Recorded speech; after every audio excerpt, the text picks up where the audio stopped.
الله وقولوا قولا سديدا يصلح لكم أعمالكم ويغفر لكم ذنوبكم ومن يطع الله ورسوله فقد فاز فوزا عظيما أما بعد فإن أصدق الحديث كتاب الله تعالى وخير الهدي هدي محمد صلى الله عليه وسلم وشر الأمور محدثاتها وكل محدثة بدعة وكل بدعة ضلالة وكل ضلالة في النار. فموضوع هذه المحاضرة الشهرية هي مواقيت الصلاة. وأخذت مضمون هذه المحاضرة من رسالة للعلامة الفقيه الشيخ محمد ابن صالح العثيمين رحمه الله تعالى، فقد ألف رسالة في هذا الموضوع. Donc, le sujet de la conférence mensuelle de ce mois de décembre 2013 a pour titre les horaires de prière. Et je suivrai dans cette conférence, où je prendrai comme support pour cette conférence un épître de l'éminent savant, le juriste Muhammad ibn Salih al-Uthaymin, rahimahullah ta'ala, qui a écrit un épître à ce sujet qu'il a appelé Risalatun fi mawaqit as-salah, un épître sur les horaires de prière. Donc, Inch'Allah ta'ala, je tenterai de traiter de l'ensemble des sujets que le cheikh rahimahullah ta'ala a traité dans son épître. Pourquoi avoir pris un livre du cheikh Muhammad ibn Salih al-Uthaymin? Car le musulman se doit de prendre sa science des savants, de ceux qui sont réputés et reconnus pour leur science et pour leur piété. Et cela est également une forme d'éducation à moi-même et à l'ensemble des musulmans, de prendre la science des grands savants de l'islam. Et nul doute que le cheikh Muhammad ibn Salih al-Uthaymin, rahimahullah ta'ala, fait partie des grands savants de ce siècle.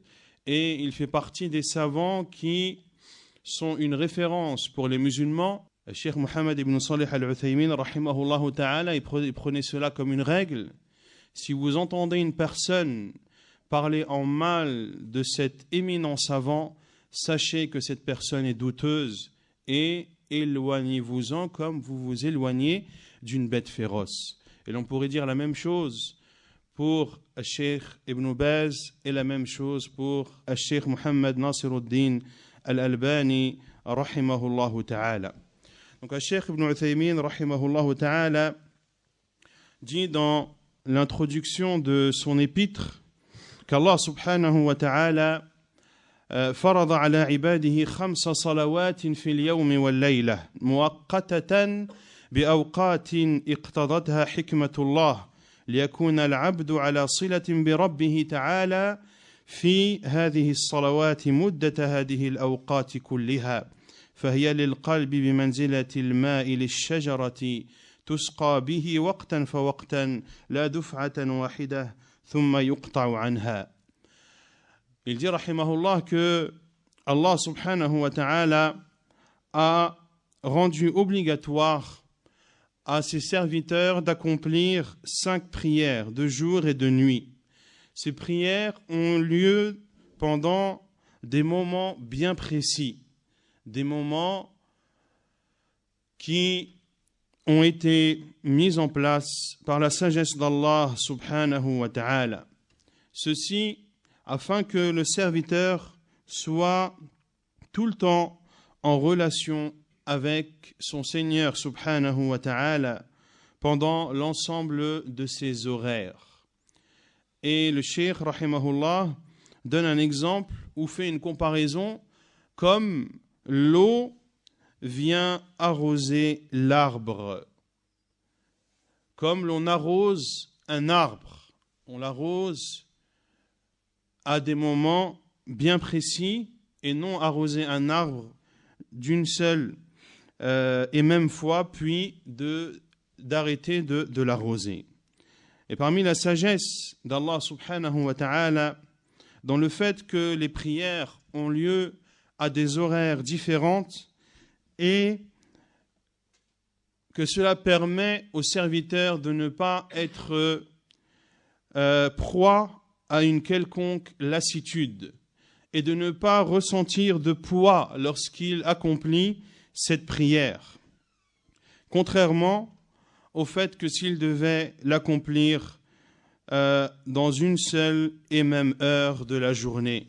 Qu'Allah subhanahu wa ta'ala soit glorifié, celui qui est le plus sage des sages. Et dans cet épître, Cheikh Al-Uthaymin, rahimahullah ta'ala, traite de 4 sujets. Le premier, bien sûr, l'explication des horaires des prières. Le deuxième, l'obligation de faire la prière à son heure et le jugement de l'avancer ou de la reculer à son heure, c'est-à-dire de faire la prière au début de son heure ou à la fin de son heure. Le troisième chapitre est de définir à quel moment l'on considère qu'une prière a été accomplie à son heure et quelles sont les conséquences de cela. Puis il termine, rahimahullah, son épître par le chapitre du jugement de rassembler 2 prières à l'heure d'une d'elles. Et bien sûr, Cheikh Al-Uthaymin, rahimahullah, dit وَقَدْ مَشَيْنَا فِيهَا عَلَى مَا تَقْتَضِيهِ دَلَالَةُ الْكِتَابِ وَالسُّنَّةِ وَأَسْنَدْنَا الْمَسَائِلَ إِلَى أَدِلَّتِهَا لِيَكُونَ الْمُؤْمِنُ سَائِرًا عَلَى بَصِيرَةٍ وَيَزْدَادَ ثِقَةً وَطُمَأْنِينَةً. Et bien sûr, Cheikh Al-Uthaymin, rahimahullah, dit « Et nous avons suivi dans cela ce que renferme le livre d'Allah et la sunna du prophète sallallahu alayhi wa sallam comme preuve. Et nous avons ajouté, nous avons lié chaque sujet à la preuve qui lui correspond. Ceci afin que le croyant avance en toute clairvoyance et afin qu'il adore Allah subhanahu wa ta'ala en toute confiance.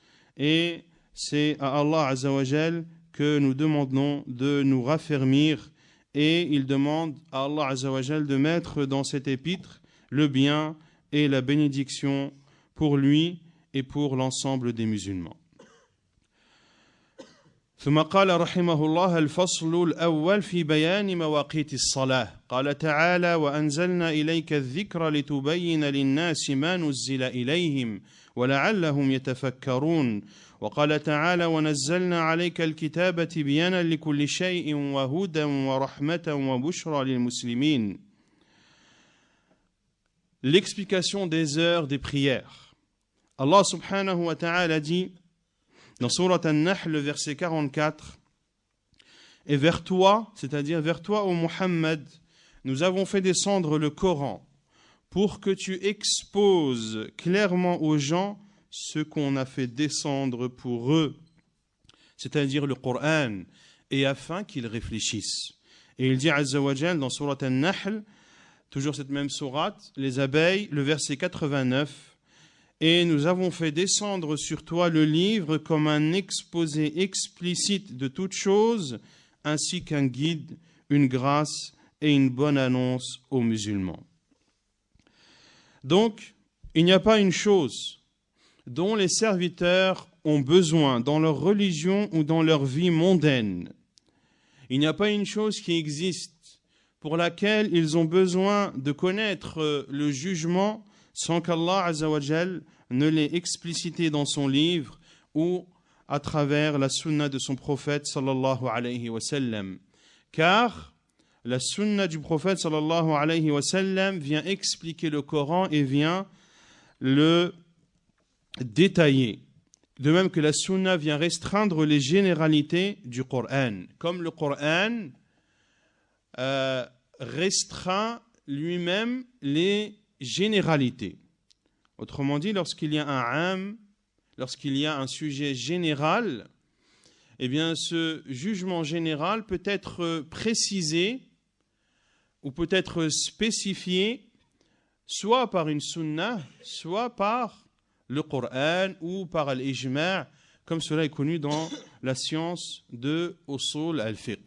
Et pour donner un exemple rapide, que j'ajoute de moi-même, la parole d'Allah Azza wa Jal concernant les femmes divorcées, وَالْمُطَلَّقَاتُ يَتَرَبَّصْنَ بِأَنفُسِهِنَّ ثَلَاثَةَ قُرُوءٍ. Et les femmes divorcées attendent une durée de 3 menstrues. Ici, dans ce verset, le verset est général. Allah Azza wa Jal parle des femmes divorcées, quelles que soient ces femmes divorcées, qu'elles soient enceintes ou qu'elles ne soient pas enceintes, que le mariage ait été consommé ou que le mariage n'ait pas été consommé. C'est donc un verset qui est am.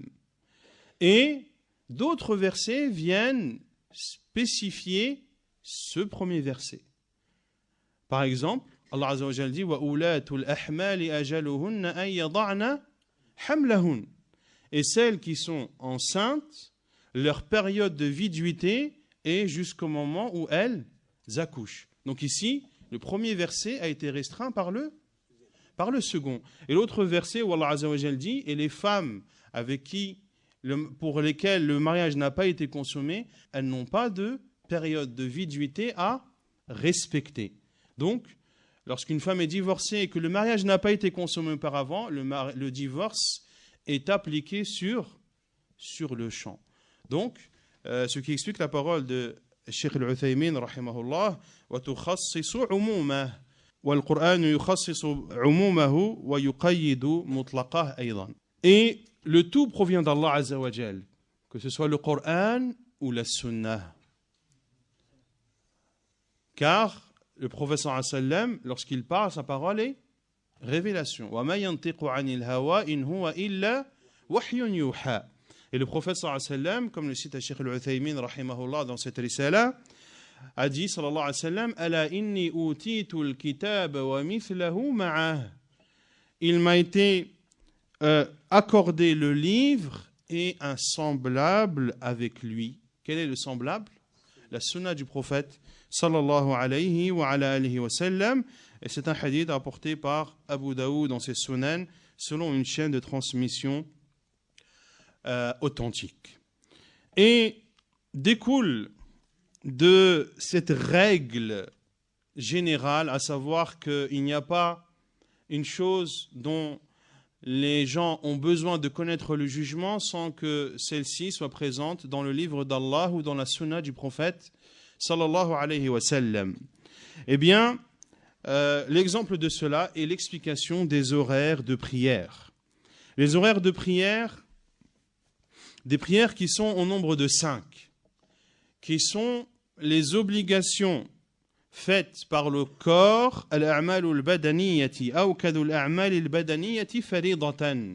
c'est l'adoration faite par les membres du corps la plus appuyée et la plus aimée chez Allah subhanahu wa ta'ala.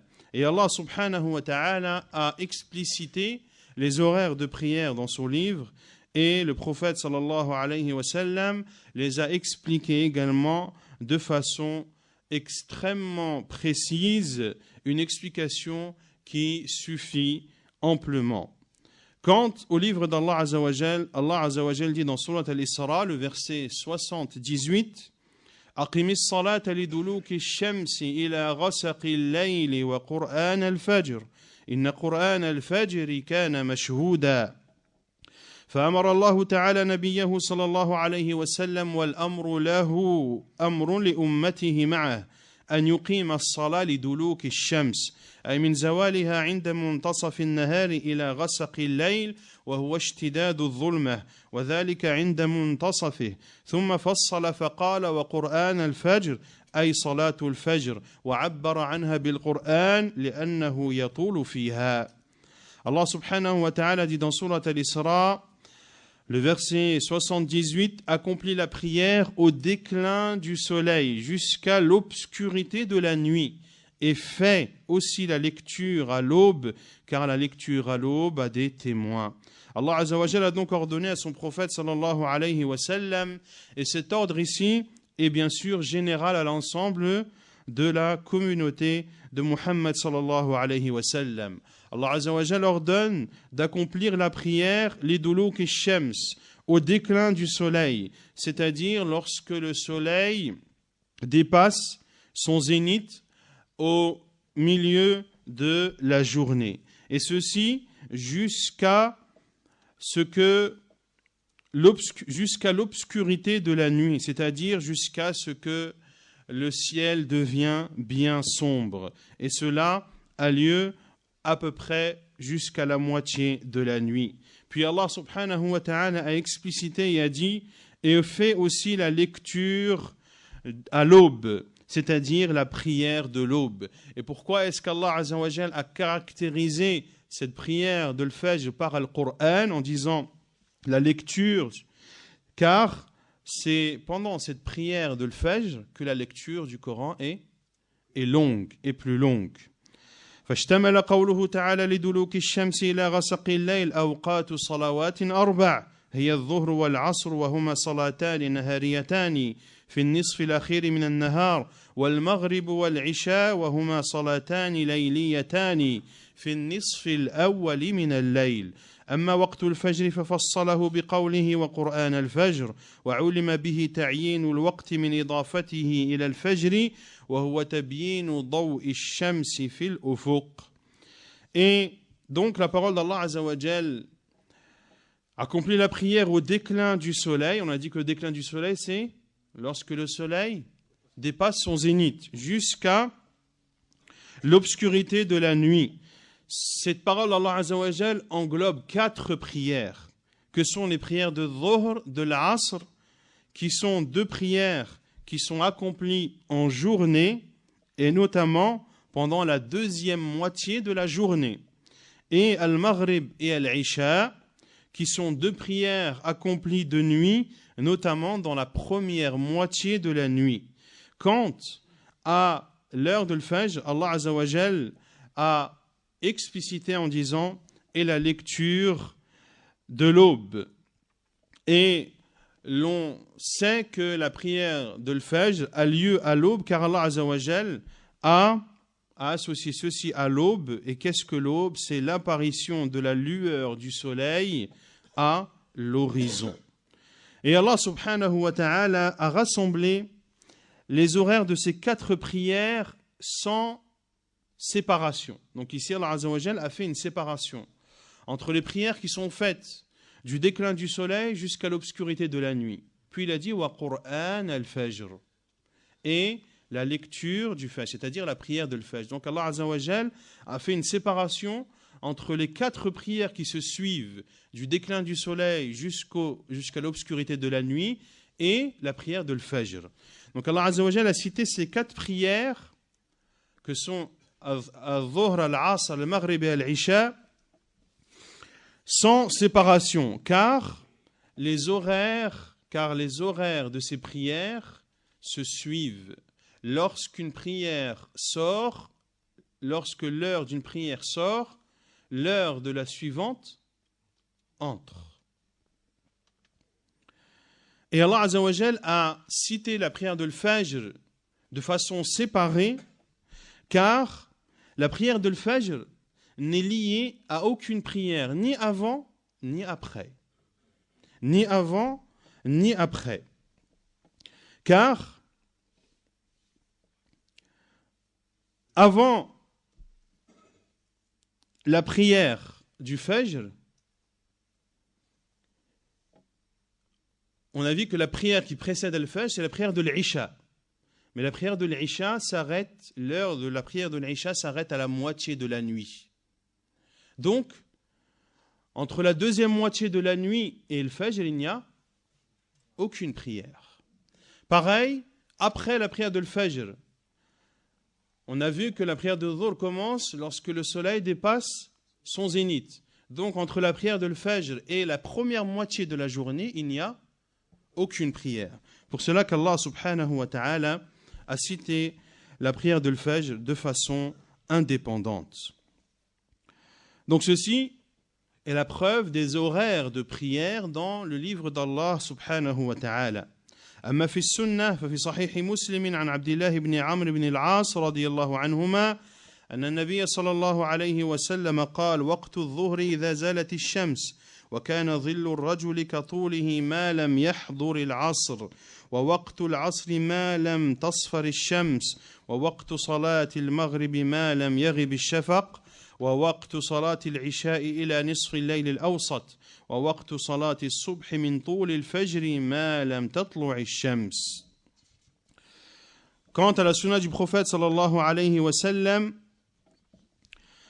il y a le hadith de Abdullah ibn Amr ibn al-As radiyallahu anhuma rapporté par l'imam Muslim dans son sahih, dans lequel le prophète sallallahu alayhi wa sallam a dit: l'heure de dhuhr commence lorsque le soleil dépasse son zénith jusqu'à ce que l'ombre d'un homme soit égale à sa hauteur, tant que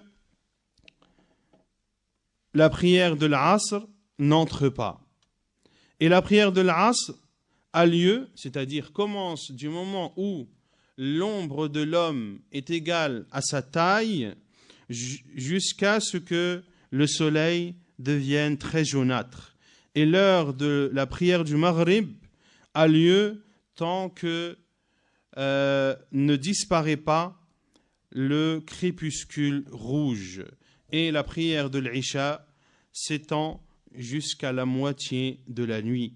Et la prière de Subh a lieu de l'apparition du Fajr, de l'aube, jusqu'à ce que le soleil se lève. وقال رحمه الله وله من حديث أبي موسى الأشعري رضي الله عنه عن رسول الله صلى الله عليه وسلم أنه أتاه سائل يسأله عن مواقيت الصلاة فلم يرد عليه شيئا قال فأقام الفجر حين انشق الفجر والناس لا يكاد يعرف بعضهم بعضا ثم أمره يعني أمر بلالا كما في رواية النسائي فأقام بالظهر حين زالت الشمس والقائل يقول قد انتصف النهار وهو كان أعلم منهم ثم أمره فأقام بالعصر والشمس مرتفعة ثم أمره فأقام بالمغرب حين وقعت وفي رواية النسائي غربت الشمس ثم أمره فأقام العشاء حين غاب الشفق ثم أخر الفجر من الغد حتى انصرف منها والقائل يقول قد طلعت الشمس أو كادت ثم أخر الظهر حتى كان قريبا من وقت العصر بالأمس ثم أخر العصر حتى انصرف منها والقائل يقول قد احمرت الشمس ثم أخر المغرب حتى كان عند سقوط الشفق ثم أخر العشاء حتى كان ثلث الليل الأول ثم أصبح فدعا السائل فقال الوقت بين هذين. Et l'autre hadith rapporté par Muslim également dans son sahih est le hadith d'Abu Musa al-Ash'ari radiyallahu anhu, qui rapporte du prophète sallallahu alayhi wa sallam qu'un homme est venu questionner le prophète sallallahu alayhi wa sallam sur les horaires de prière. Le prophète sallallahu alayhi wa sallam ne lui a rien répondu. Puis Bilal radiyallahu anhu a fait l'appel à la prière au moment où l'aube est apparue et les gens ne pouvaient se distinguer les uns des autres. C'est-à-dire qu'il faisait encore très sombre. Puis, le prophète sallallahu alayhi wa sallam a ordonné à Bilal, comme cela est dans la version de An-Nasa'i. Puis le prophète sallallahu alayhi wa sallam a ordonné à Bilal de faire l'adhan de Dhuhr lorsque le soleil a dépassé son zénith. Et les gens disaient que l'on est encore à la moitié de la journée. Puis il a ordonné à Bilal d'appeler à la prière de l'Asr alors que le soleil était élevé. Puis il lui a ordonné d'appeler à la prière du Maghrib lorsque le soleil venait de se coucher. Puis il lui a ordonné d'appeler à la prière de l'Isha lorsque le crépuscule rouge a disparu. Puis le prophète sallallahu alayhi wa sallam, à la prière du Fajr du lendemain, a retardé la prière de l'Fajr jusqu'à ce qu'un long laps de temps se soit écoulé, au point qu'une personne ait dit « Le soleil s'est levé ou il s'est presque levé ». Puis le prophète sallallahu alayhi wa sallam a retardé la prière de Dhuhr jusqu'à être proche de la prière de l'Asr de la veille. Et la prière de l'Asr de la veille, le prophète sallallahu alayhi wa sallam l'a fait lorsque le soleil était encore très haut. Puis, il a retardé la prière de l'Asr jusqu'à ce qu'un long laps de temps se soit écoulé et qu'une personne ait dit « le soleil est devenu rougeâtre ». Puis le prophète sallallahu alayhi wa sallam a retardé la prière du Maghrib jusqu'à ce que le crépuscule rouge s'apprêtait à disparaître. Puis, il a retardé la prière de l'Isha jusqu'au premier tiers de la nuit. Et le lendemain matin, c'est-à-dire le surlendemain, le troisième jour, le prophète sallallahu alayhi wa sallam a appelé celui qui l'a questionné et lui a dit « les horaires sont entre celles-ci ». Les horaires des prières sont entre les deux limites que j'ai mis en pratique. Le prophète sallallahu alayhi wa sallam, le premier jour, a fait toutes les prières au début de leur heure. Et le deuxième jour, le prophète sallallahu alayhi wa sallam a fait les prières à la fin de leurs horaires. Et le prophète sallallahu alayhi wa sallam a dit que l'heure de la prière, c'est entre la première heure et la deuxième heure. Puis Cheikh Al-Uthaymin rahimahullah ta'ala dit فاتضح بهذه الآية الكريمة والسنة النبوية القولية والفعلية بيان أوقات الصلوات الخمس بيانا كافيا شافيا على النحو التالي. Puis Cheikh Al-Uthaymin rahimahullah dit il apparaît donc de ce verset et de la sunna du prophète sallallahu alayhi wa sallam verbale et de la sunna du prophète sallallahu alayhi wa sallam qu'il a fait par ses actes, il y a l'explication des horaires des 5 prières, une explication amplement suffisante. Et ceci comme suit. Premièrement, la prière de Salat al-Dhuhr commence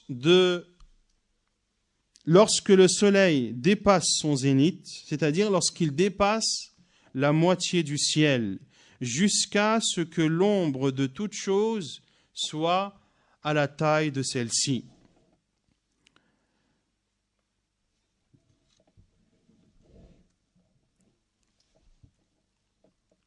Et l'explication de cela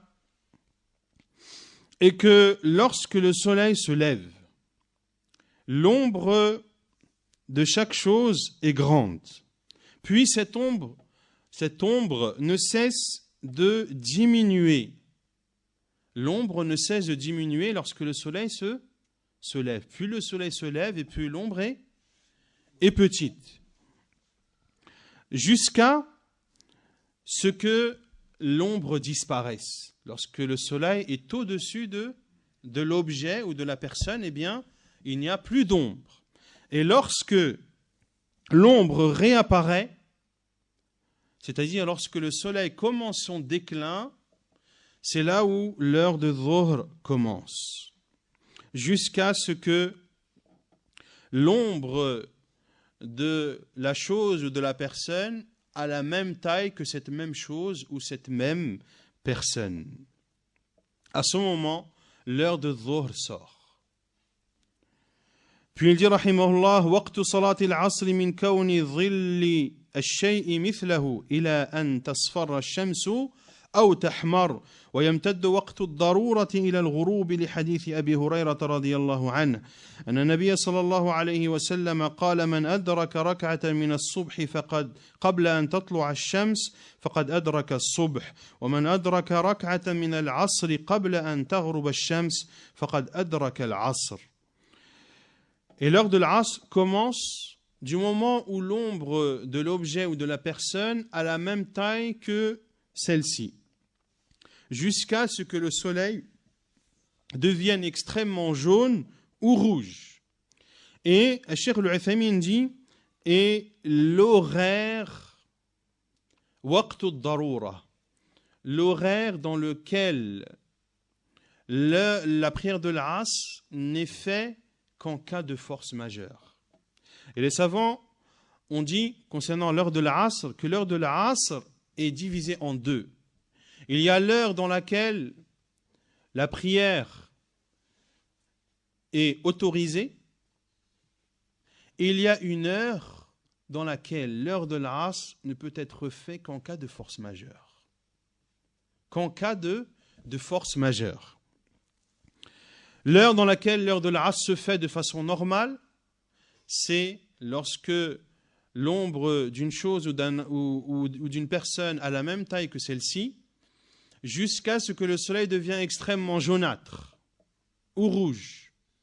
Puis, l'heure de force majeure continue jusqu'au Maghrib. L'heure de force majeure continue jusqu'au Maghrib. Et la preuve de cela est la parole du prophète sallallahu alayhi wa sallam dans le hadith rapporté par Al-Bukhari et Muslim, dans lequel le prophète sallallahu alayhi wa sallam a dit: celui qui rattrape ou celui qui atteint une unité de prière de Subh avant que le soleil ne se lève, a alors atteint la prière de Subh. Et celui qui atteint une rak'at de la prière de l'Asr avant que le soleil ne se couche, a alors atteint la prière de l'Asr. Troisièmement, l'heure de la prière de Maghrib commence min ghurub ash-shamsi ila maghrib ash-shafaqi wa huwa al-humra. Commence du moment où le soleil se couche jusqu'à la disparition du crépuscule, qui est la couleur rougeâtre. Donc l'heure de Maghrib commence lorsque le soleil se couche, c'est-à-dire lorsque le disque solaire disparaît à l'horizon. Et à ce moment, il y a ce qu'on appelle le crépuscule du coucher du soleil, qui est cette lueur rougeâtre qui apparaît à l'horizon de l'endroit où le soleil se couche. Et l'heure de Maghrib est présente tant que ce crépuscule rouge est présent.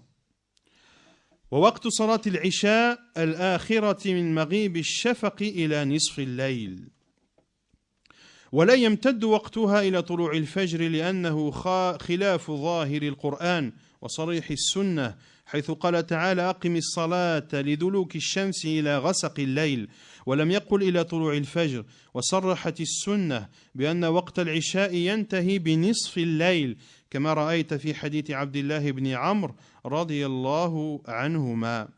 La prière de l'Isha commence lorsque le crépuscule rouge disparaît jusqu'à la moitié de la nuit.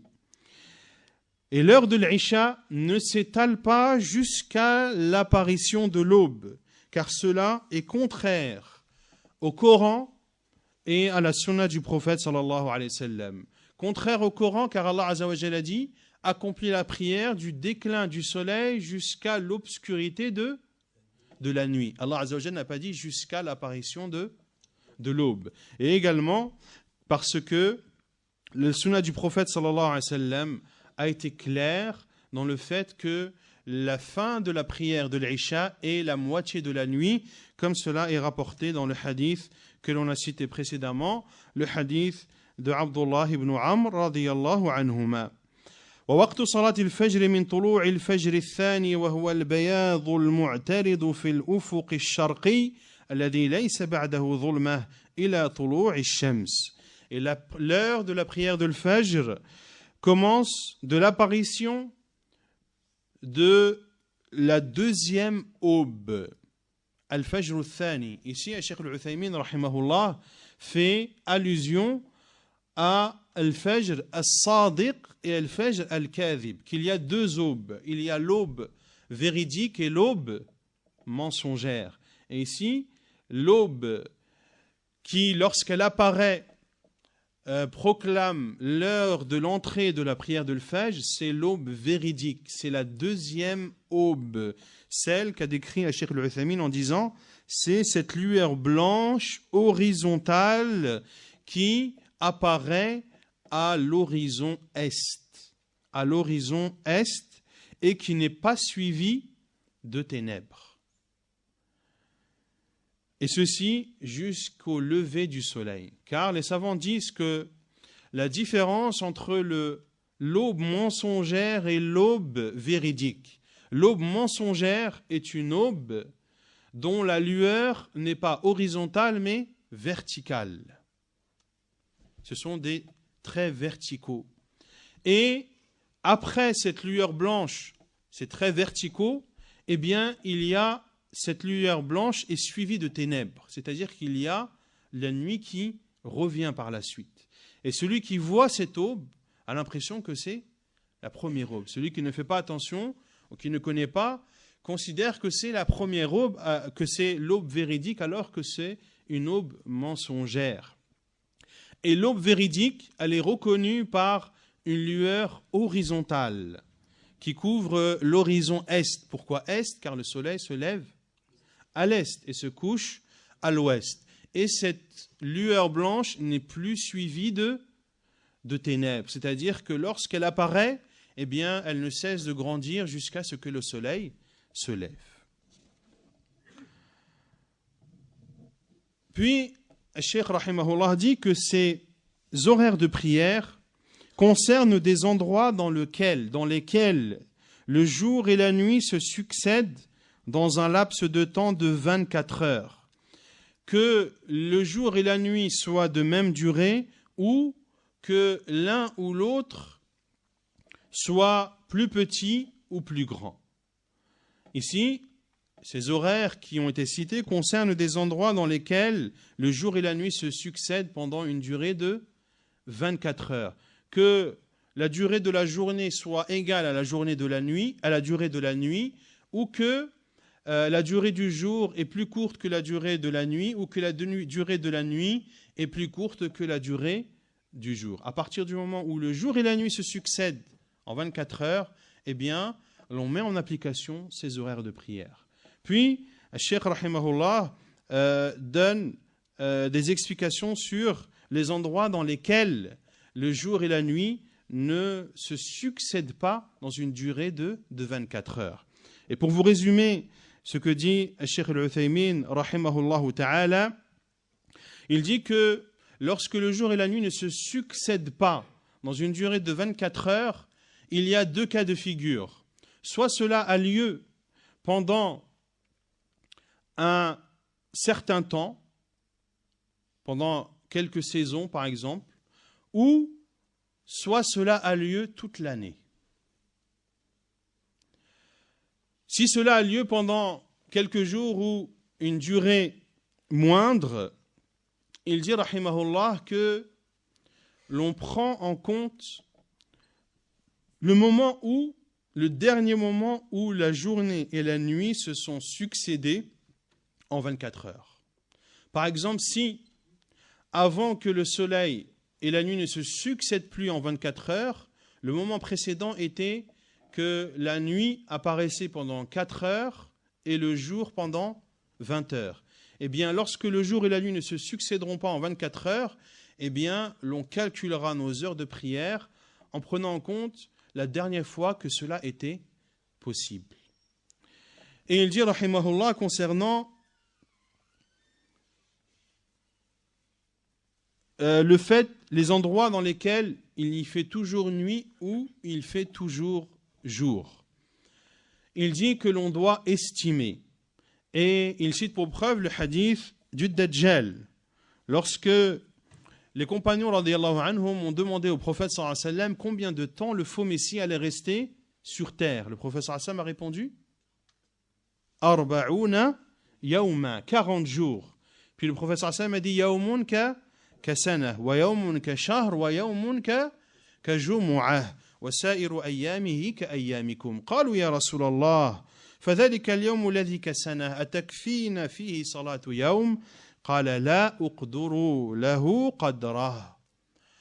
Le professeur sallam a dit 40 jours, un jour comme une année, un jour comme un mois et un jour comme un vendredi, c'est-à-dire comme une semaine, et le reste des jours comme vos jours. Ils ont dit, ô envoyé d'Allah, concernant ce jour qui sera comme une année,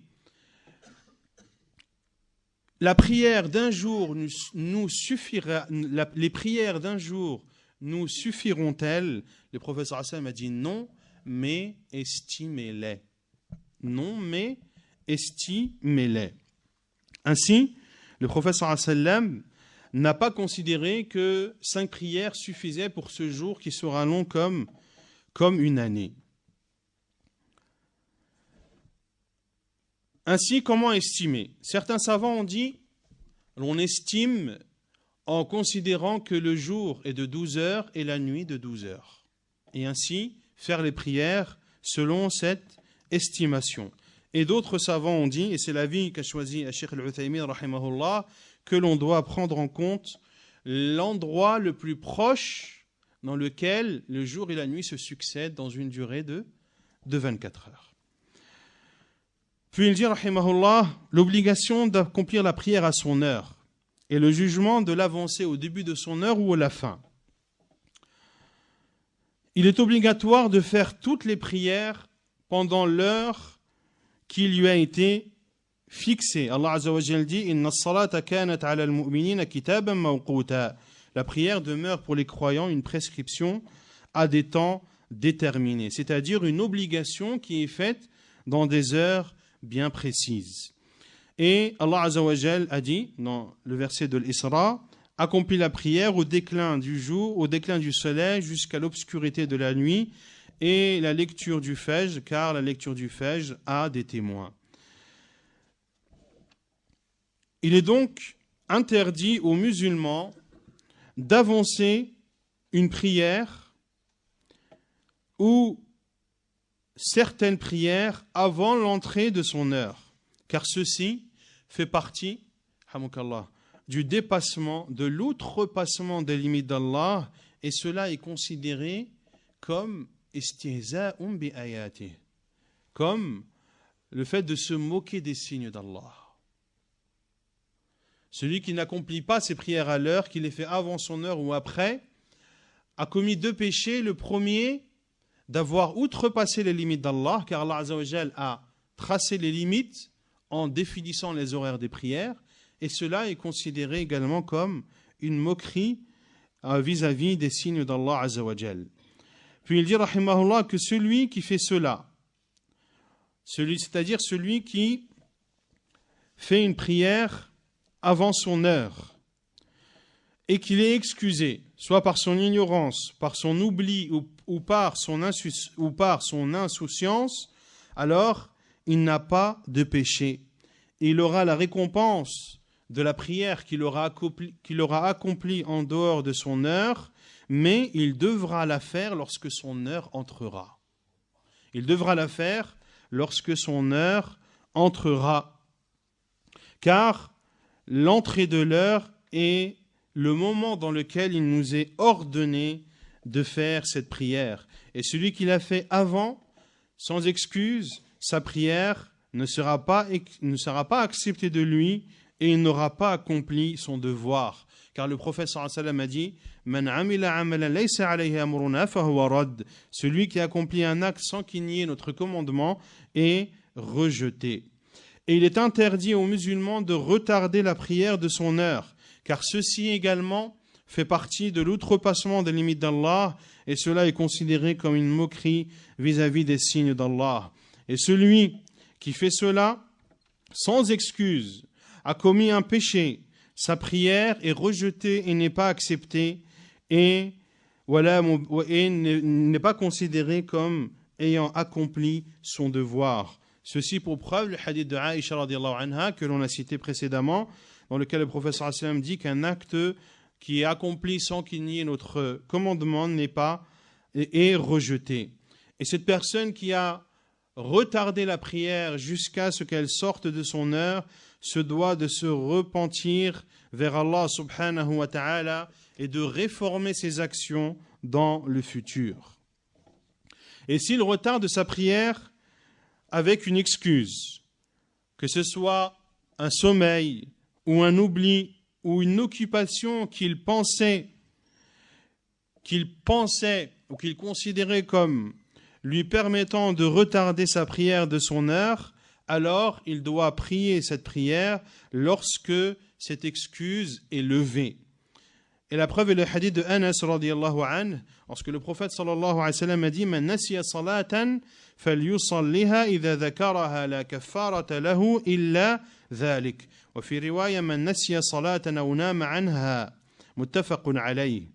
La preuve est le hadith de Anas ibn Malik radiyallahu anhu, dans lequel le prophète sallallahu alayhi wa sallam a dit: celui qui oublie une prière, qu'il l'a pris au moment où il s'en rappelle, il n'a d'autre expiation vis-à-vis d'elle que cela. Et dans une autre version, le prophète sallallahu alayhi wa sallam a dit: celui qui oublie une prière ou dort pendant celle-ci. Et lorsque les prières qui ont été manquées sont plusieurs, lorsqu'il a manqué plusieurs prières avec une excuse, alors il doit les prier dans l'ordre. Au moment où son excuse est levée, il ne doit en aucun cas la retarder jusqu'à l'heure de cette même prière au lendemain. Ainsi, celui qui par excuse n'a pas prié al-Dhuhr al-Asr, par exemple, et que lorsque son excuse valable est levée, il doit d'abord prier al-Dhuhr, puis al-Asr. Il ne doit pas dire: je rattraperai la prière de Dhuhr que j'ai ratée aujourd'hui à l'heure du Dhuhr du lendemain.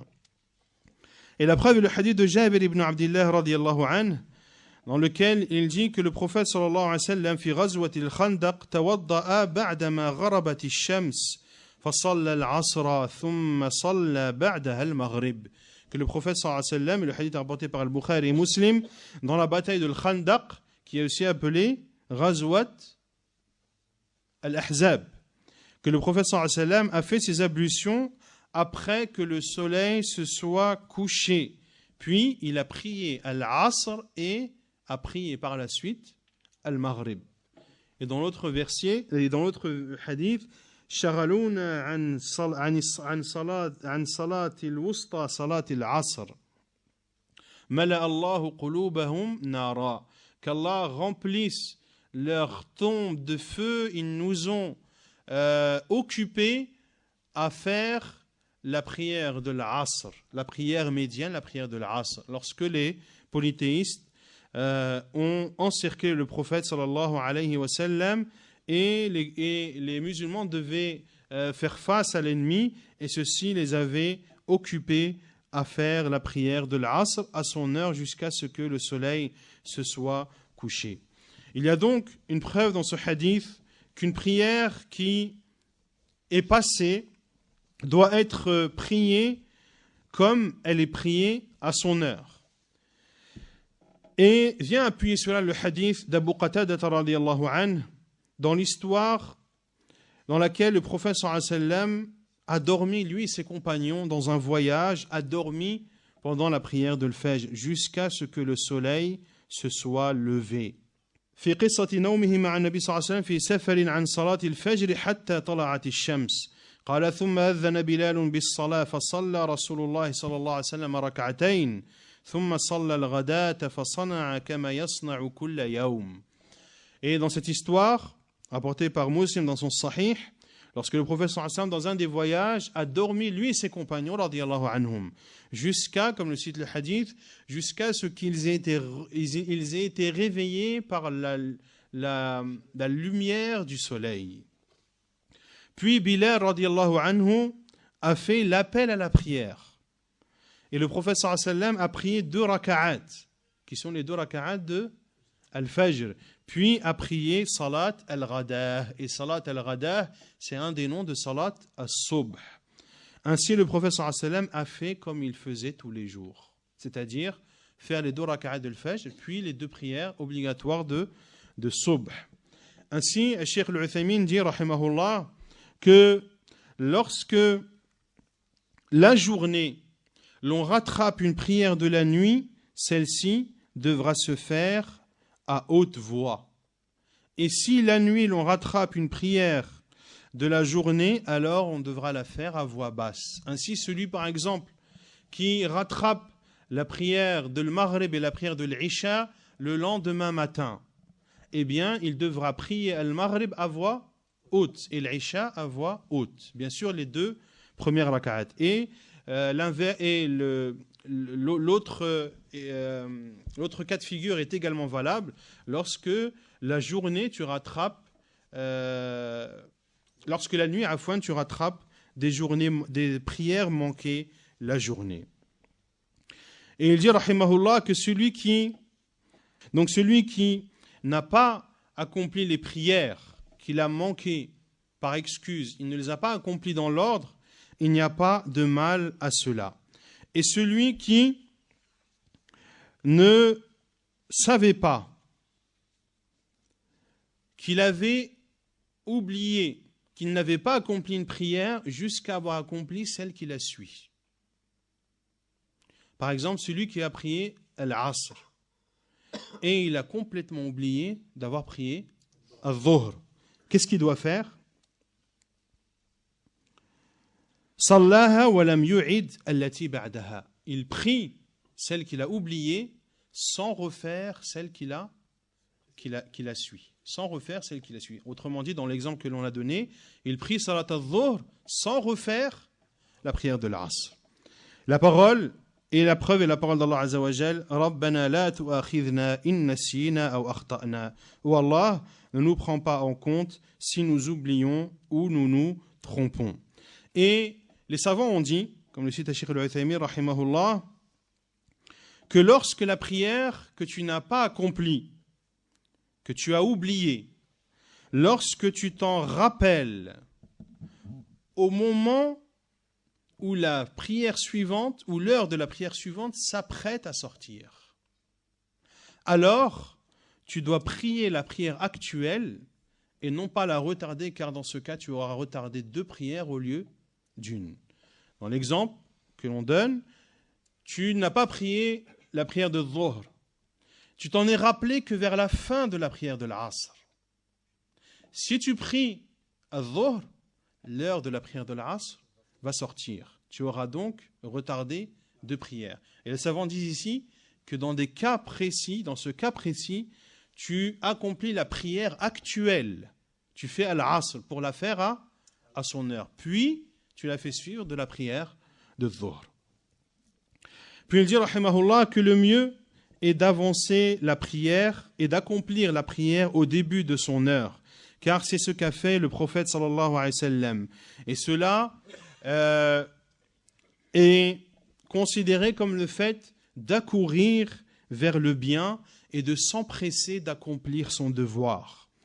Dans le Sahih de Bukhari, selon Abu Barzat al-Aslami radiyallahu anhu, il a été questionné comment prier le prophète sallallahu alayhi wa sallam la prière obligatoire.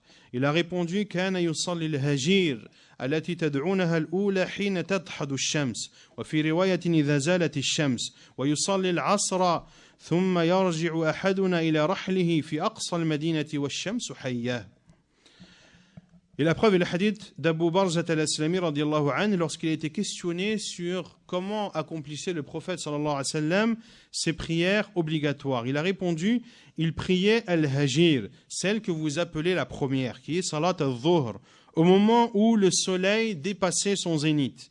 Et il priait al-Asr. Puis l'un d'entre nous avait le temps de revenir chez lui à l'autre bout de Médine alors que le soleil était encore vif. Autrement dit, dans ce hadith, le prophète sallallahu alayhi wa sallam a accompli la prière de Dhuhr et la prière de l'Asr au début de leurs heures.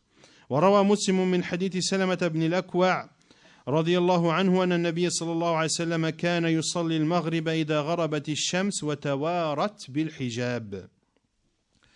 Et dans le Sahih de Muslim, selon Salama ibn al-Akwa radiyallahu anhu, il dit que le prophète sallallahu alayhi wa sallam priait la prière du Maghrib au moment où le soleil se couchait et que le soleil était caché derrière son voile. C'est-à-dire au début de la prière du Maghrib. Et le soleil caché de son voile, ici le voile du soleil, c'est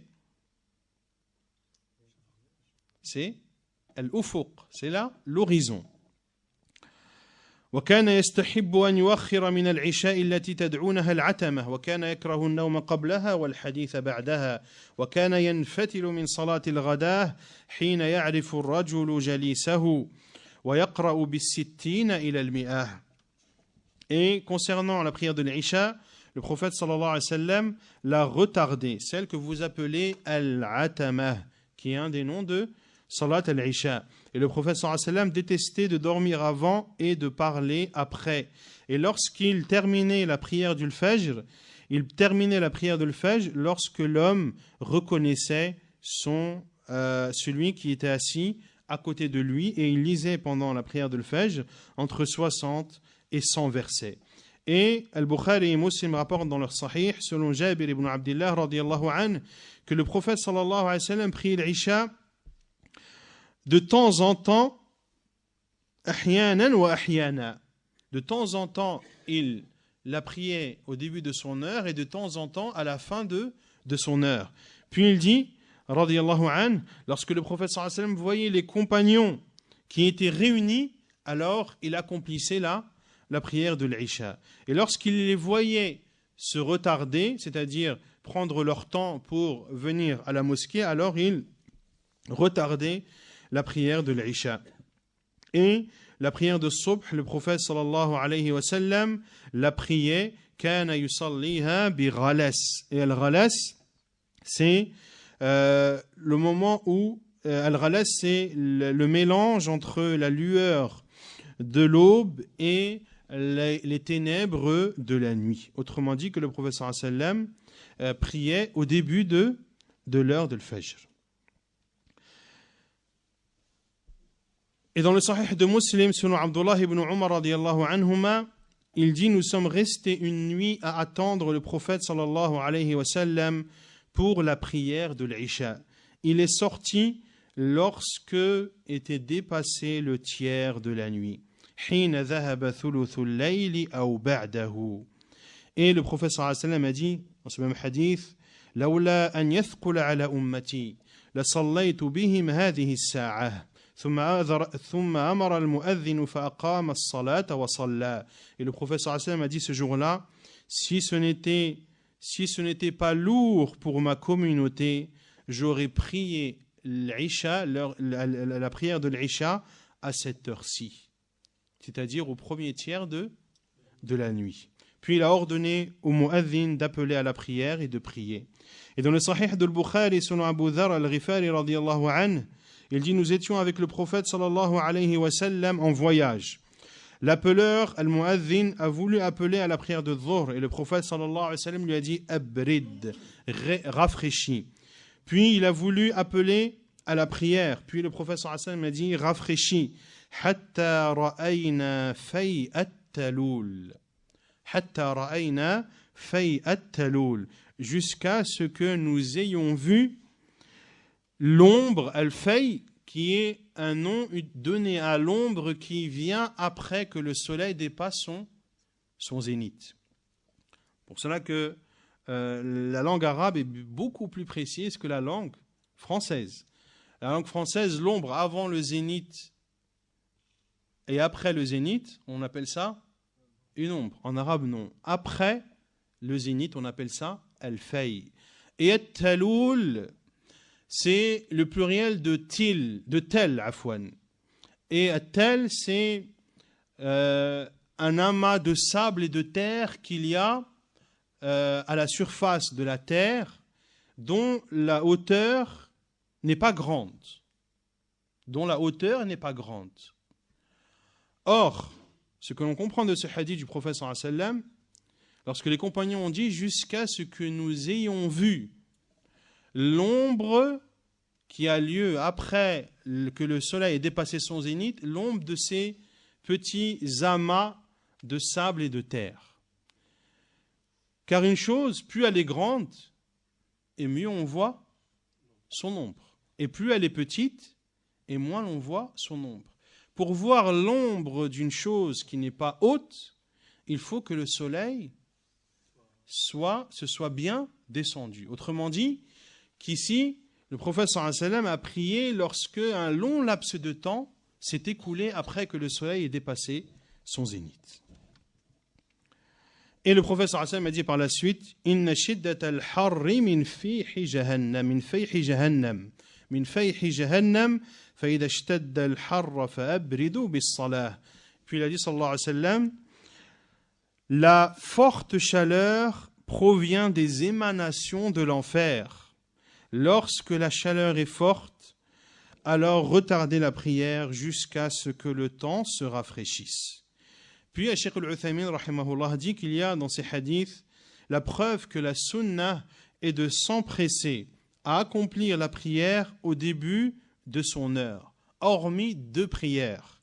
La première qui est la prière de Dhuhr, qui, lorsqu'il fait chaud, lorsqu'il fait très chaud, le mieux est de la retarder jusqu'à ce que le temps se rafraîchisse et que l'ombre grandisse.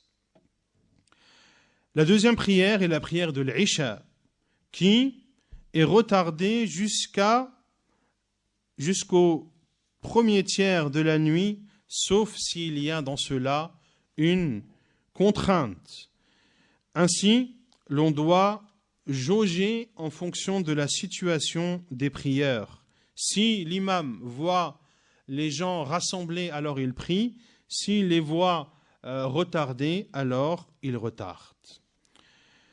Puis il dit, rahimahullah, faslun fima yudraku bihi al-waqt wa ma yatarattabu ala dhalik. À partir de quand la prière est-elle considérée comme accomplie à son heure et ce qui découle de cela comme jugement? Il dit, rahimahullah, que l'on atteint l'heure de la prière en ayant accompli une rak'at de cette prière. C'est-à-dire que la personne, lorsque il accomplit une seule rak'at à l'heure de la prière, alors il a atteint cette prière. Et la preuve est le hadith d'Abu Hurayrah radiyallahu anhu, rapporté par Al-Bukhari et Muslim, dans lequel le prophète sallallahu alayhi wa sallam a dit « Man adraka rak'atan min as-salah faqad adraka rak'ah » Celui qui a atteint une rak'at de la prière, a alors atteint l'ensemble de la prière. Et il dit sallallahu alayhi wa sallam dans l'autre version, celui qui atteint de la prière de Subh une rak'at avant que le soleil ne se lève, a alors atteint la prière de Subh. Et celui qui atteint une rak'at de la prière de l'Asr avant que le soleil ne se couche, a alors atteint la prière. Et dans la version de Al-Bukhari, le prophète sallallahu alayhi wa sallam a dit, lorsque l'un d'entre vous atteint une prosternation de la prière de l'Asr avant que le soleil ne se couche, alors qu'il termine sa prière. Et s'il atteint une prosternation de la prière de Subh avant que le soleil ne se lève, alors qu'il complète sa prière. Ainsi, ces 2 versions prouvent clairement que celui qui atteint une unité de prière pendant l'heure de celle-ci, en accomplissant les 2 prosternations. Pour qu'une rak'at soit complète, il faut le qiyam, le ruku' et les 2 prosternations. S'il a accompli une prière, une unité de prière avec ces 2 prosternations, alors il a atteint la prière à son heure. Et s'il atteint moins qu'une rak'at, moins qu'une unité de prière, alors il n'a pas atteint la prière à son heure. Puis Cheikh Al-Uthaymin rahimahullah cite 2 jugements qui découlent de cela. Le premier, que celui qui atteint une unité de prière à l'heure de la prière, alors c'est comme s'il avait accompli toute la prière à son heure. Car celui qui accomplit une unité de prière à son heure, il est possible que, si c'est la prière de l'Asr par exemple, les 3 autres unités, il ne les a pas fait à l'heure de l'Asr. Mais à partir du moment où il a accompli une rak'at entière, alors il est considéré comme avoir accompli l'ensemble de sa prière à l'heure. Il dit, rahimahullah, que cela ne signifie pas qu'il est autorisé de retarder une partie de la prière de son heure vis-à-vis de l'autre, mais qu'il est obligatoire de faire l'ensemble de la prière à son heure. Car certains peuvent vous dire, oui, dans ce cas, ce qui est obligatoire, ce n'est pas de faire toute la prière à l'heure, c'est juste une partie. Non. Il y a des cas particuliers et des cas généraux. Pour celui qui, parce qu'il a une excuse valable, a pu avoir une seule rak'at à son heure et le reste en dehors de l'horaire, alors sa prière est valable. Mais cela ne signifie pas qu'il est autorisé de retarder une partie de la prière à son heure. Et la preuve est le hadith rapporté par l'imam Muslim dans son Sahih, le hadith de Anas radiyallahu anhu, qui dit qu'il a entendu le prophète sallallahu alayhi wa sallam dire « Tilka salatul munafiq, yajlisu yarqubu ash-shamsa hatta idha kanat bayna qarnay shaytan, qama fanaqaraha arba'a, la yadhkuru Allah fiha illa qalila » Il dit sallallahu alayhi wa sallam, cette prière est la prière de l'hypocrite.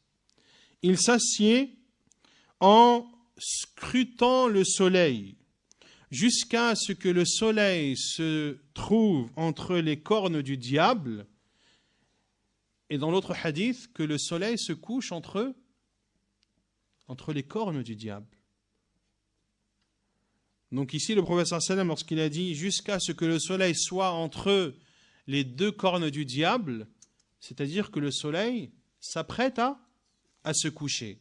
Alors il se lève et le prophète sallallahu alayhi wa sallam a dit فَنَقَرَهَا أَرْبَعًا. An-naqru, qu'est-ce que ça signifie? Picorer ou becqueter. Picorer, c'est lorsque un oiseau mange avec son bec. Un oiseau, quand il mange avec son bec, est-ce qu'il fait ça au ralenti ou est-ce que ses mouvements sont extrêmement rapides? Ils sont extrêmement rapides. Comme si cette personne qui attend que le soleil se couche presque, se lève et fait la prière de l'Asr de façon extrêmement rapide, au point que le prophète sallallahu alayhi wa sallam ait comparé cela à un picorement. Et prenez ça comme une règle, que dans la sunna du prophète sallallahu alayhi wa sallam ou dans le Coran, lorsque l'être humain est comparé à un animal, c'est toujours en guise de réprimande. Et ce n'est jamais une éloge.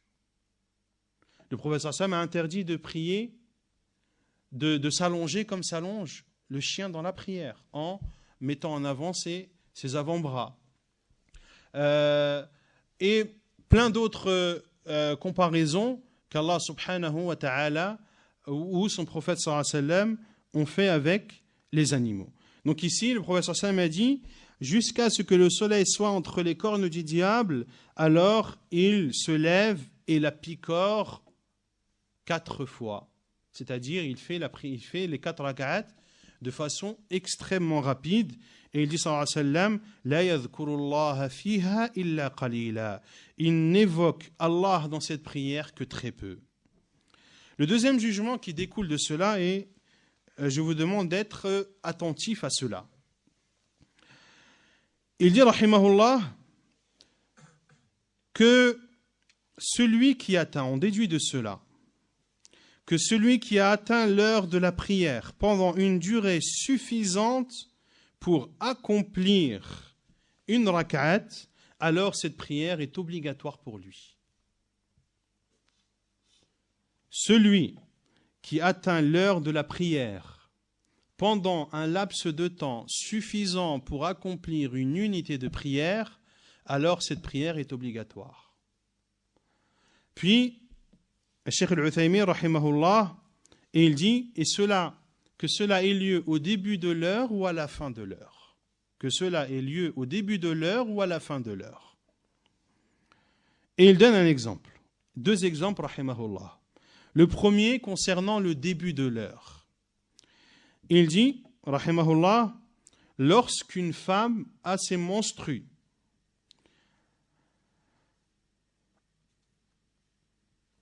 ba'da ghurub ash-shams, lorsque la femme a ses menstrues après que le soleil se soit couché,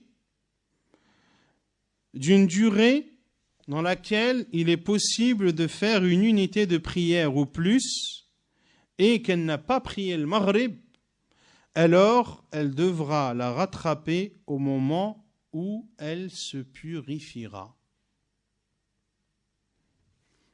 La femme, quand elle a ses menstrues, elle n'a plus le droit de prier. Le soleil s'est couché.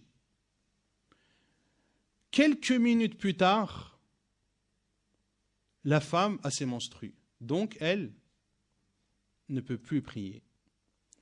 Mais ce laps de temps entre le coucher de soleil et le moment où elle a eu ses menstrues était suffisant pour accomplir une rak'at ou plus. Si elle accomplit la prière, tant mieux. Si elle n'a pas accompli la prière, elle devra rattraper cette prière lorsqu'elle se purifiera. Cela concerne le début de l'heure. Puis, il donne, rahimahullah, l'exemple de la fin de l'heure. Lorsqu'une femme devient pure avant le lever de soleil, avant le lever du soleil, d'une durée qui est suffisante pour accomplir une unité de prière ou plus, alors elle devra accomplir la prière du Fajr. Là, c'est une femme qui a déjà ses menstrues. Elle est à la fin de sa durée des menstrues et elle devient pure quelques minutes avant que le soleil ne se lève. Donc avant que le soleil se lève, on est encore pendant l'heure du Fajr. Puis, elle devient pure. Elle devient pure quelques minutes avant le lever du soleil. Alors, lorsqu'elle se purifie, car pure ne veut pas dire purifier. Une femme pure, c'est une femme qui n'a pas ses menstrues. Et une femme purifiée, c'est une femme qui a fait le ghusl après. Pour cela qu'Allah Azza wa Jalla dit dans Surat Al-Baqarah, hatta yathurn, jusqu'à ce qu'elle se purifie, jusqu'à ce qu'elle devienne pure. فَإِذَا تَطَهَّرْنَ فَأْتُوهُنَّ مِنْ حَيْثُ أَمَرَكُمُ اللَّهُ. Et lorsqu'elles se sont purifiées, alors vous pouvez avoir des rapports avec elles. Ainsi, on ne peut avoir de rapport avec une femme qui s'est purifiée de ses menstrues qu'après qu'elle n'ait fait son ghusl. Et Cheikh Al-Uthaymin dit, et l'exemple est le même lorsque la femme devient pure avant le coucher du soleil. Avant le coucher du soleil. Lorsqu'elle devient pure avant le coucher du soleil d'une durée suffisante pour accomplir une unité de prière, alors elle devra prier quelle prière? La prière de l'Asr.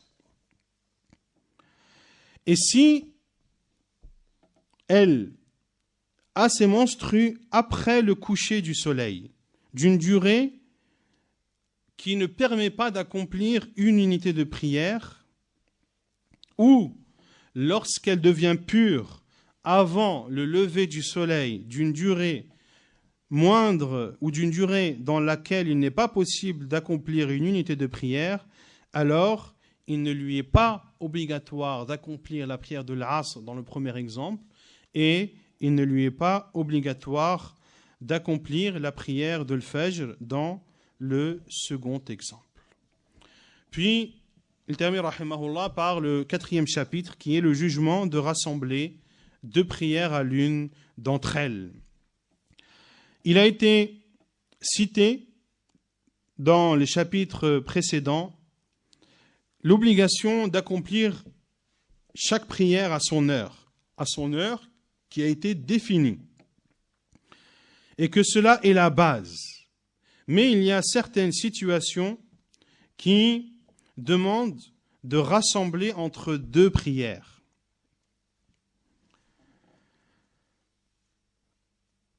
Et certaines situations demandent même ou justifient même le caractère préférentiel de rassembler ces prières. Et ceci conformément à la règle islamique à laquelle Allah Azza wa Jal a fait allusion dans sa parole subhanahu wa ta'ala, yuridu Allahu bikumul yusr wa la yuridu bikumul usr. Allah veut pour vous la facilité et ne veut pas pour vous la difficulté. Et il dit aussi subhanahu wa ta'ala dans le verset 78 de sourate Al-Hajj, c'est lui qui vous a élu et il ne vous a imposé aucune gêne dans la religion. Et dans le Sahih de Bukhari, sur Abu Huraira radiyallahu anhu, Le prophète sallallahu alayhi wa sallam a dit Inna ad-dina yusr, cette religion est facilitée. Walan yushadda ad-dina ahadun illa ghalabah. Et nulle personne qui veut rendre difficile la religion sans qu'elle ne prenne le dessus sur lui. Et dans le hadith d'Abu Moussa al-Ash'ari radiyallahu anhu, lorsque le prophète sallallahu alayhi wa sallam envoyait quelqu'un parmi ses compagnons, il disait Bashiru wa la tunaffiru wa yassiru wa la tu'assiru. Annoncez la bonne nouvelle et ne faites pas fuir, facilitez et ne rendez pas difficile. Lorsque cela est connu, eh bien la sunna du prophète sallallahu alayhi wa sallam est venue avec le rassemblement entre deux prières, entre la prière de Dhuhr et l'Asr ou la prière de Al-Maghrib et Al-Isha à l'une d'entre elles, et ceci dans plusieurs circonstances. La première circonstance, en état de voyage, que ce soit un voyage dans lequel la personne se déplace ou dans lequel la personne ne se déplace pas. Dans le Sahih de Bukhari, selon Anas ibn Malik radiyallahu anhu, le prophète sallallahu alayhi wa sallam, Anas radiyallahu anhu a dit que le prophète sallallahu alayhi wa sallam rassemblait entre les prières de l'Maghrib et de l'Isha en voyage. Et dans le Sahih de l'imam Muslim, il dit également dans le hadith de Anas que le prophète sallallahu alayhi wa sallam, lorsqu'il voulait rassembler entre deux prières en voyage, il retardait la prière de Dhuhr hatta yadkhula awwal waqt al-'asr thumma yajma'u baynahuma. Il retardait la prière de Dhuhr jusqu'à ce qu'entre le début de l'heure de l'Asr et il rassemblait entre les deux. Donc, le retient de ces hadiths que le prophète sallallahu alayhi wa sallam rassemblait entre deux prières, qu'il soit en déplacement pendant son voyage, wa huwa nazil, qu'il ne soit pas sans être en déplacement pendant son voyage. Ceci, le prophète sallallahu alayhi wa sallam l'a fait soit pour montrer l'autorisation de cela, ou soit parce qu'il a eu un besoin de rassembler.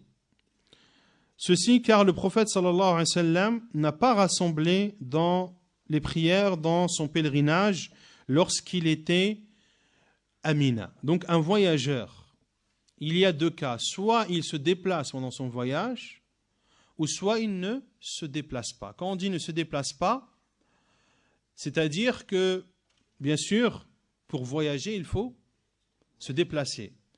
Mais il est possible qu'une personne voyage puis fasse une escale. Et l'escale peut être courte ou longue. Et dans cette escale, il ne se déplace pas. Il est dans son hôtel ou dans une demeure, etc. Ici, dans le hadith précédent, on en déduit que le prophète sallallahu alayhi wa sallam a rassemblé entre les prières dans un voyage dans lequel au moment où il était voyageur, mais ne se déplaçait pas. Cheikh al-Uthaymin dit, le prophète sallallahu alayhi wa sallam a fait cela soit pour montrer l'autorisation que cela est légiféré, ou soit parce qu'il y avait un besoin de le faire, car le prophète sallallahu alayhi wa sallam, dans une situation similaire, n'a pas rassemblé entre les prières. Quelle est cette situation similaire? Lors de son pèlerinage, sallallahu alayhi wa sallam, lorsqu'il était à Mina. Les prières à Mina pendant le pèlerinage, elles se font raccourcies, mais chacune à son heure. On ne les rassemble pas lorsque l'on est à Mina. Ainsi, Cheikh al-Uthaymin dit que le mieux, le préférable pour le voyageur qui ne se déplace pas, c'est de ne pas rassembler ses prières. Et s'il rassemble, il n'y a pas de mal à cela. Sauf s'il a un besoin de le faire, soit parce qu'il est extrêmement fatigué et qu'il a besoin de se reposer, ou parce que, par exemple, il est dur d'obtenir de l'eau à chaque heure, ou autre raison similaire, alors le mieux pour lui sera de rassembler les prières et de bénéficier de cette dérogation. Quant au voyageur qui se déplace, le mieux pour lui est de rassembler entre les prières de Dhuhr et de l'Asr, et de rassembler entre les prières de l'Maghrib et de l'Isha, selon ce qui est le plus simple et aisé pour lui, soit d'avancer imma jam'a taqdim, c'est-à-dire d'avancer la deuxième prière à l'heure de la première, ou bien de faire un jam'u ta'khir, c'est-à-dire de retarder la première jusqu'à l'heure de la deuxième. Il est rapporté dans les deux sahih de Bukhari et de Muslim selon Anas ibn Malik radiyallahu anhu que le prophète sallallahu alayhi wa sallam, lorsqu'il partait en voyage avant que le soleil ne dépasse son zénith, il retardait al-dhuhr jusqu'à l'heure de l'asr, puis il s'arrêtait et rassemblait entre les deux. Et lorsque le prophète sallallahu alayhi wa sallam voyageait après que le soleil ait dépassé son zénith, il priait la prière de dhuhr avant de s'engager dans son voyage. Ceci est la première situation dans laquelle il est autorisé de rassembler entre deux prières. La deuxième situation est lorsqu'il y a un besoin de rassembler entre deux prières. Lorsque le fait de ne pas rassembler est une contrainte ou une difficulté, que la personne soit résidente ou voyageur. La preuve est ce qui est rapporté dans le Sahih de l'imam Muslim, selon Abdullah ibn Abbas radiyallahu anhuma, que le prophète sallallahu alayhi wa sallam a rassemblé entre les prières de Dhuhr et l'Asr et entre les prières de l'Maghrib et l'Isha à Médine, sans qu'il n'y ait de peur ni de pluie. Il a été dit, pourquoi a-t-il fait cela? Il a répondu, afin de ne pas créer de contraintes pour sa communauté. Kay la yuhrija ummatah. Dans ce hadith, il y a une preuve, comme le dit Cheikh al-Uthaymin, que lorsqu'il y a un besoin de rassembler entre deux prières et que, en délaissant ce rassemblement, il y a une contrainte et une difficulté, alors il lui est autorisé de rassembler les prières, qu'il soit résident ou qu'il soit voyageur. Cheikh al-Islam ibn Taymiyyah rahimahullah a dit, tous les hadiths prouvent que le fait de rassembler les prières à 1 heure, fil waqt il wahid, à 1 heure, c'est-à-dire à 1 heure des deux prières, tous les hadiths prouvent que le prophète sallallahu alayhi wa sallam a rassemblé les prières à l'heure d'une d'entre elles afin de lever la contrainte à sa communauté. Ainsi, il est autorisé de rassembler entre les prières, et lorsque l'on dit rassembler, c'est entre Dhuhr et l'Asr et Al-Maghrib et Al-Isha. Lorsque dans le fait de délaisser ce rassemblement, il y a une contrainte qu'Allah Azza wa Jal a levée pour la communauté. Et prouve cela, وَيَدُلُّ عَلَى ذَلِكَ وَذَلِكَ يَدُلُّ عَلَى الْجَمْعِ لِلْمَرِيضِ. Cela se justifie pour le fait de rassembler les prières pour le malade, pour qui c'est une contrainte, الذي يحرج صاحبه بتفريق الصلاة بطريق أولى وأحرى. Pour qui c'est une contrainte de prier chaque prière à son heure. Et également celui qui, par exemple, ne peut accomplir ses ablutions qu'à l'heure de l'une des deux prières. Soit parce qu'il n'a pas la possibilité soit parce qu'il n'a pas la possibilité de se purifier, ou soit tout simplement parce qu'il n'a pas assez d'eau et qu'il n'a d'eau que pour faire une seule ablution. Donc ici, le mieux pour lui, s'il sait qu'il n'aura pas d'eau, c'est de rassembler entre eux les deux prières. Et le troisième cas de figure est le rassemblement des prières à Arafat et à Muzdalifa pendant les jours du Hajj. Car dans le Sahih de l'imam Muslim, dans le hadith de Jabir radiallahu anhu, le hadith de Jabir qui est connu, un long hadith dans lequel Jabir radiallahu anhu décrit de façon très précise le pèlerinage du prophète sallallahu alayhi wa sallam. جابر رضي الله عنه دي فأجاز رسول الله صلى الله عليه وسلم حتى أتى عرفة فوجد القبة قد ضربت له بنمرة فنزل بها حتى إذا زاغت الشمس أمر بالقصوى فرحلت له فرحلت له فأتى بطن الوادي فخطب الناس قال ثم أذن فأقام ثم أذن ثم أقام فصلى الظهر ثم أقام فصلى العصر ولم يصلي بينهما شيئا.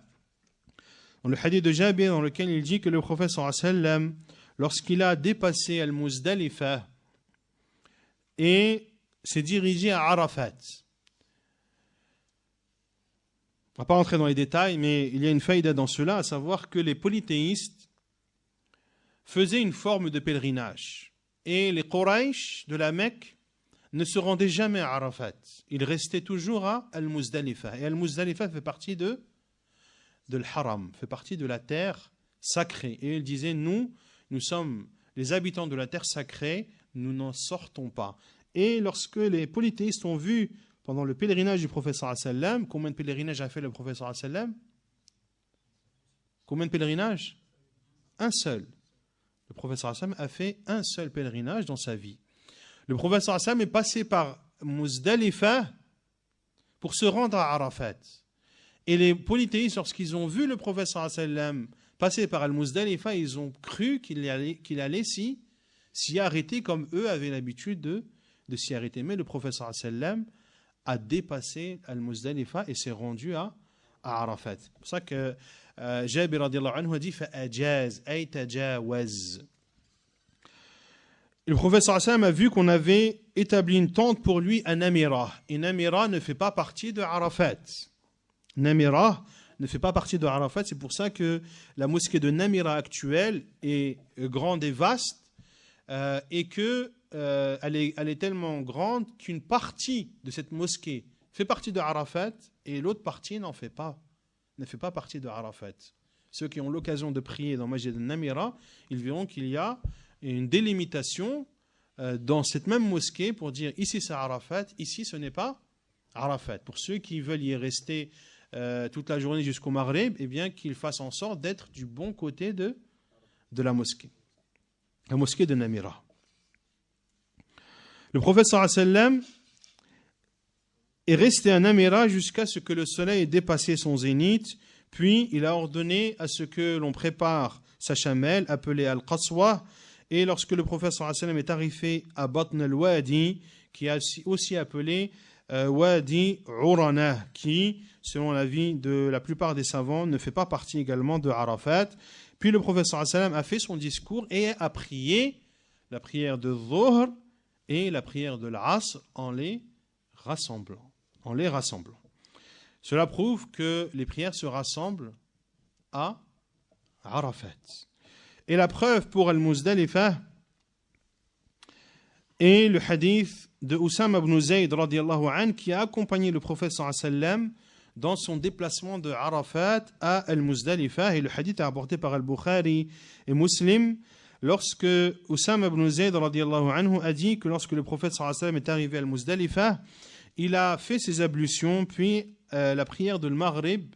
On a appelé à la prière de l'Maghrib, le prophète sallallahu alayhi wa sallam a prié la prière de l'Maghrib, puis chaque personne a installé sa chamelle, c'est-à-dire dans l'endroit où il allait l'attacher. Thumma uqimat al-isha. Puis la prière de l'Isha a été appelée, le prophète sallallahu alayhi wa sallam l'a prié et n'a rien prié entre les deux. Dans le hadith de Jabir également, il cite, radiyallahu anhu, qu'Al-Muzdalifa, le prophète sallallahu alayhi wa sallam, a accompli les prières de l'Maghrib et de l'Isha avec un seul adhan et 2 iqamat. Cheikh Al-Uthaymin, rahimahullah, dit que dans ces deux hadiths du prophète sallallahu alayhi wa sallam, il y a la preuve que les prières se rassemblent à Arafat entre Al-Dhuhr et Al-Asr, Jam'a Taqdim, à l'heure de Dhuhr. Et à Al-Muzdalifa, l'on rassemble entre le Maghrib et l'Isha à l'heure de l'Isha. Et Cheikh Al-Uthaymin dit que nous avons cité cela car les savants ont divergé sur la raison, le pourquoi du rassemblement des prières du prophète sallallahu alayhi wa sallam à Arafat et à Muzdalifa. Certains savants ont dit que le prophète sallallahu alayhi wa sallam a rassemblé parce qu'il était voyageur. Et Cheikh Al-Uthaymin dit wa fihi nazar. Et cela est discutable car le prophète sallallahu alayhi wa sallam n'a pas rassemblé les prières à Mina, alors qu'il était voyageur. Il a été dit que c'est parce que le prophète sallallahu alayhi wa sallam était en état de sacralisation.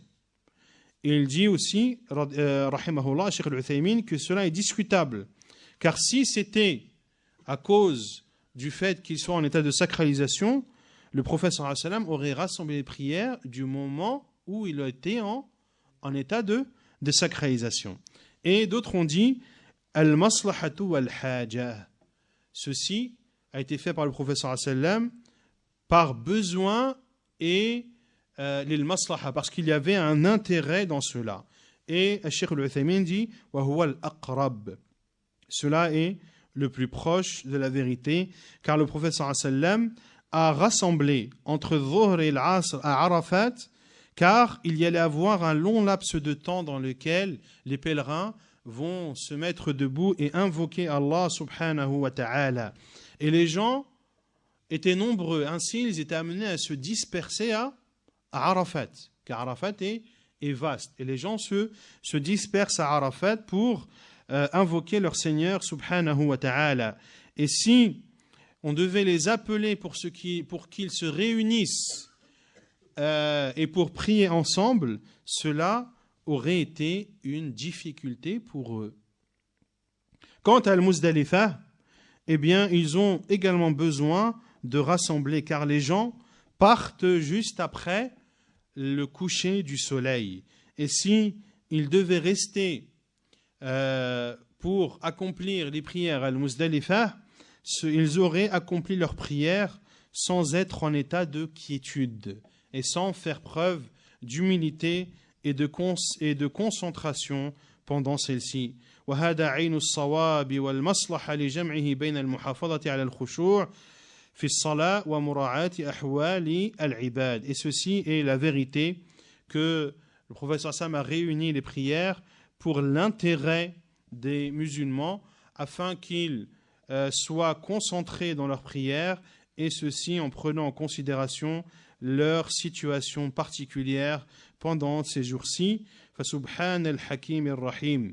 Qu'Allah Azza wa Jal soit purifié, le tout sage, le tout miséricordieux, et nous demandons à Allah Azza wa Jal de nous accorder sa miséricorde et sa sagesse, et la louange appartient au Seigneur des mondes, et que la prière d'Allah soit sur son prophète Muhammad sallallahu alayhi wa sallam, la meilleure de ses créatures, sur sa famille et ses compagnons et ceux qui l'auront suivi jusqu'à la fin des temps.